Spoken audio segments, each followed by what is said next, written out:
ನಮಸ್ಕಾರ ವೀಕ್ಷಕರೇ. Big boss season 13 ಅಗ್ನಿ ಪರೀಕ್ಷೆಯಲ್ಲಿ ಇವತ್ತು ಏನಾಗ್ತಿದೆ? ವಿನಯ್ ಗೌಡನ ಜನ ಟಾರ್ಗೆಟ್ ಮಾಡ್ತಿರೋದು ಯಾಕೆ? ಗೆಟ್ ಔಟ್ ಅಂತ ವಿನಯ್ ಹೇಳಿದ್ ಯಾಕೆ? ಯಾರ್ದು ಮಿಸ್ಟೇಕ್ ಇದೆ ಅಂತ ಕ್ಲಿಯರ್ ಕಟ್ ಆಗಿ ನೋಡೋಣ. ಶ್ರುತಿ ಅವ್ರ ಟೀಮಿಂದ ಕ್ಯಾಪ್ಟನ್ ಸ್ಟೇಜ್ ಮೇಲೆ ಬಂದು ಶ್ರೇಯಸ್ ಅಂಡ್ ಅಭಿಷೇಕ್ನ ವೀಕ್ ಕಂಟೆಸ್ಟೆಂಟ್ ಅಂತ ಚೂಸ್ ಮಾಡ್ತಾರೆ. ಇವರಿಗೆ ಒಂದು ಟಾಸ್ಕ್ ಕೊಡ್ತಾರೆ. ಟಾಸ್ಕ್ ಏನಪ್ಪಾ ಅಂದ್ರೆ, ಒಬ್ರು ಚೇರ್ ಮೇಲೆ ಕೂರ್ಬೇಕು, ಇನ್ನೊಬ್ರು ಬಂದು ಕೂತಿರೋ ಪರ್ಸನ್ ಬಗ್ಗೆ ನೆಗೆಟಿವ್ ಏನಿದೆಯೋ ಹೇಳಬೇಕು. ಕೂತಿರೋ ಪರ್ಸನ್ ಬಂದು ಬಿಗ್ ಬಾಸ್ ಮನೆಗೆ ಯಾಕೆ ಹೋಗ್ಬೇಕು, ಯಾಕೆ ಎಲಿಜಿಬಲ್ ಇದ್ದೀನಿ ಅಂತ ಹೇಳಬೇಕು, ಡಿಫೆಂಡ್ ಮಾಡ್ಕೋಬೇಕು. ಅಂಡ್ ಇದು ವೈಸ್ ವರ್ಸ ಆಗುತ್ತೆ. ಇಬ್ರಿಗೂ 5 ಮಿನಿಟ್ಸ್ ಟೈಮ್ ಲಿಮಿಟ್ಸ್ ಇರುತ್ತೆ. ಸೊ ಯಾರು ಎಲಿಜಿಬಲ್ ಇಲ್ವೋ ಅವರು ಎಲಿಮಿನೇಷನ್ ಆಗ್ಬೇಕು ಅನ್ನೋದೇ ಟಾಸ್ಕ್ ಆಗಿರುತ್ತೆ.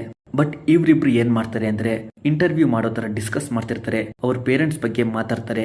ಆಕ್ಚುಲಿ ಇಬ್ರು ಟಾಸ್ಕ್ ನೇ ಕರೆಕ್ಟ್ ಆಗಿ ಅರ್ಥ ಮಾಡ್ಕೊಂಡಿಲ್ಲ. ಟಾಸ್ಕ್ ಆಡ್ತಿದ್ದೀರಾ ಇಲ್ಲ ಇಂಟರ್ವ್ಯೂ ಮಾಡ್ತಿದ್ದೀರಾ ಅಂತ ಹೋಸ್ಟ್ ನಿರಂಜನ್ ಕೇಳ್ತಾರೆ. ಯಾಕೆ ಈ ತರ ಮಾಡಿದ್ರಿ ಅಂತ ಕೇಳಿದಾಗ, ಅಗ್ನಿ ಪರೀಕ್ಷೆಗೆ ಬಂದಾಗಿಂದ ಫ್ರೆಂಡ್ಸ್ ಆಗಿದ್ದೀವಿ, ಸೊ ಹೇಗೆ ಹಾರ್ಶ್ ಆಗಿ ಮಾತಾಡಕ್ಕಾಗುತ್ತೆ ಅಂತ ಕಂಟೆಸ್ಟೆಂಟ್ ಹೇಳ್ತಾರೆ. ಬಿಗ್ ಬಾಸ್ ಮನೇಲಿ ಫ್ರೆಂಡ್ಶಿಪ್ ನಡೆಯಲ್ಲ ಅಂತ ಜ್ಯೂರೀಸ್ ಹೇಳಿದಾಗ, ಫ್ರೆಂಡ್ಶಿಪ್ ಮೇಂಟೈನ್ ಮಾಡಬಹುದು ಅಂತ ಇವ್ರು ಹೇಳ್ತಾರೆ. ಬಿಗ್ ಬಾಸ್ ಅಗ್ನಿ ಪರೀಕ್ಷೆಯಲ್ಲಿ ಯಾಕೆ ಸೇವ್ ಆಗ್ಬೇಕು ಅಂತ ಇವರಲ್ಲಿ ಒಬ್ರು ಡಿಫೆಂಡ್ ಮಾಡ್ಲಿಲ್ಲ, ಒಂದು ವ್ಯಾಲಿಡ್ ರೀಸನ್ ಕೊಡ್ಲಿಲ್ಲ. ಇವರಲ್ಲಿ ಒಬ್ರನ್ನ ಹೇಗೆ ಸೆಲೆಕ್ಟ್ ಮಾಡಕ್ಕಾಗುತ್ತೆ? ಇಬ್ರು ರೀಸನ್ನೇ ಕೊಟ್ಟಿಲ್ಲ, ಹೇಗೆ ಸೆಲೆಕ್ಟ್ ಮಾಡಕ್ಕಾಗುತ್ತೆ ಇವ್ರನ್ನ ಅಂತ ಸಂಗೀತ ಕೇಳ್ತಾರೆ. ಶ್ರುತಿ ಅವ್ರ ಟೀಮ್ ಆಗಿರೋದ್ರಿಂದ ಅವರೇ ಡಿಸಿಷನ್ ತಗೊಳ್ಳೋ ಹಾಗಿಲ್ಲ. ನೀವ್ ಯಾಕೆ ಎಲಿಜಿಬಲ್ ಇದ್ದೀರಾ ಅಂತ ಪೋರ್ಟ್ರೆ ಮಾಡೋ ಬಿಟ್ಟು ಅವ್ರ ಪೇರೆಂಟ್ಸ್ ಬಗ್ಗೆ ಮಾತಾಡ್ತಿದ್ದೀರಾ. ಅವ್ರ ಟಾಸ್ಕ್ ಪರ್ಫಾರ್ಮೆನ್ಸ್ ಬಗ್ಗೆ ಮಾತಾಡ್ಬೋದಾಗಿತ್ತು, ವ್ಯಾಲಿಡ್ ರೀಸನ್ ಕೊಡ್ಬೋದಾಗಿತ್ತು. ಮೀನಿಂಗ್ಲೆಸ್ ಆಗಿ ಆಡಿದ್ರಿ ಅಂತ ವಿನಯ್ ಹೇಳ್ತಾರೆ. ಜ್ಯೂರೀಸ್ ಯಾರನ್ನೂ ಸೆಲೆಕ್ಟ್ ಮಾಡಲ್ಲ. ಅಭಿಷೇಕ್ಗೆ ಒಂದು ಚಾನ್ಸ್ ಕೊಟ್ರೆ ಟಾಪ್ 3 ಬರ್ತೀನಿ ಅಂತ ಹೇಳ್ತಿದ್ದಾರೆ. ಅವ್ರಿಗೆ ಕಾನ್ಫಿಡೆನ್ಸ್ ಇದೆ. ಸೊ ಅಭಿಷೇಕ್ನ ಸೆಲೆಕ್ಟ್ ಮಾಡಿ ನನ್ನ ಎಲಿಮಿನೇಷನ್ ಮಾಡಿ ಅಂತ ಶ್ರೇಯಸ್ ಹೇಳ್ತಾರೆ. ಇದನ್ನ ಕೇಳಿ ಎಲ್ರಿಗೂ ಶಾಕ್ ಆಗುತ್ತೆ.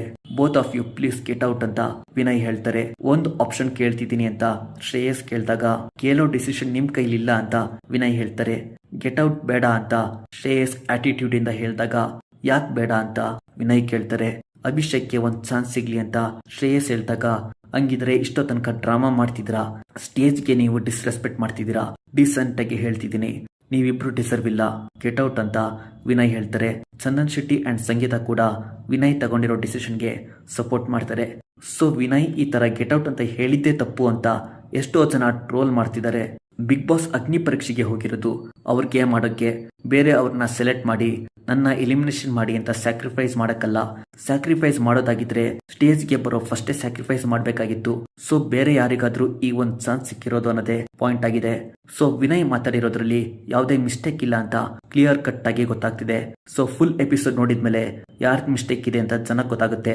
ಎಲ್ಲ ವಿನಯ್ನ ಟಾರ್ಗೆಟ್ ಮಾಡ್ತಿದ್ದಾರೆ, ಟ್ರೋಲ್ ಮಾಡ್ತಿದ್ದಾರೆ. ಸೊ ನಾನು ಹೇಳಿರೋ ಪಾಯಿಂಟ್ ಕರೆಕ್ಟ್ ಅನ್ಸಿದ್ರೆ ಲೈಕ್ ಮಾಡಿ, ಶೇರ್ ಮಾಡಿ, ನಿಮ್ ಒಪಿನಿಯನ್ ನ ಕಮೆಂಟ್ ಮಾಡಿ. ಇದ್ದಂಗೆ ಹೇಳಿದ್ದೀನಿ. ನೆಕ್ಸ್ಟ್ ವಿಡಿಯೋದಲ್ಲಿ ಸಿಗ್ತೀನಿ. ನಮಸ್ಕಾರ.